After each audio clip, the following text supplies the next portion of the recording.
హనుమాన్ చిన్న సినిమాగా స్టార్ట్ అయ్యి పెద్ద సినిమాలతో సంక్రాంతికి పోటీకి దిగి థియేటర్ కష్టాలతో రిలీజ్ అయింది. కానీ ఇప్పుడు ఆ పెద్ద సినిమాలకే చుక్కలు చూపించేంతలా unanimous super duper hit talk ని సొంతం చేసుకుంది. హనుమాన్ చూశాక థియేటర్ లో జనాలు జై హనుమాన్ అంటూ భక్తితో సందడి చేస్తున్నారు. కార్తికేయ తర్వాత మరోసారి చిన్న సినిమాతో బాలీవుడ్ కు టాలీవుడ్ పవర్ ఏంటో చూపించబోతోంది హనుమాన్.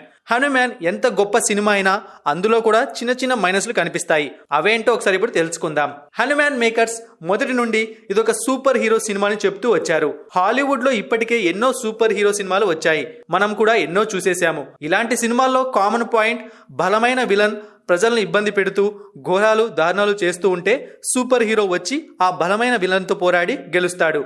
హనుమాన్ కూడా ఇదే పాయింట్ తో వచ్చిన ఇక్కడ విలన్ ను పూర్తిగా క్రూరంగా చూపించలేకపోయారు. చిన్నప్పుడే తల్లిదండ్రులను చంపేసిన వాడిలా విలన్ ను పరిచయం చేసిన ఆ తర్వాత బ్యాంకు దోపిడీదారులను పోలీసులకు పట్టించి విలన్ కూడా మంచి పనే చేస్తాడు. హనుమాన్ శక్తి మీద ఆశపడటం తప్ప వేరే ఎలాంటి దుర్మార్గాలు చేసినట్టుగా విలన్ ను ప్రొజెక్ట్ చేయలేదు. ఆ శక్తి దొరికితే విలన్ ఏం చేయాలనుకుంటాడు అన్న విషయంలోనూ క్లారిటీ ఇవ్వలేదు.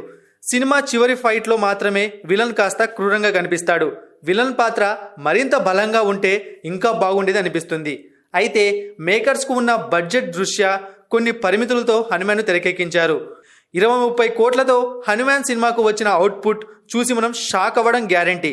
ఇప్పుడు హనుమాన్ హిట్ అయింది కాబట్టి పార్ట్ 2గా వచ్చే జై హనుమాన్ ఖచ్చితంగా భారీ బడ్జెట్తో మన ఊహకందని విధంగా ఉంటుంది.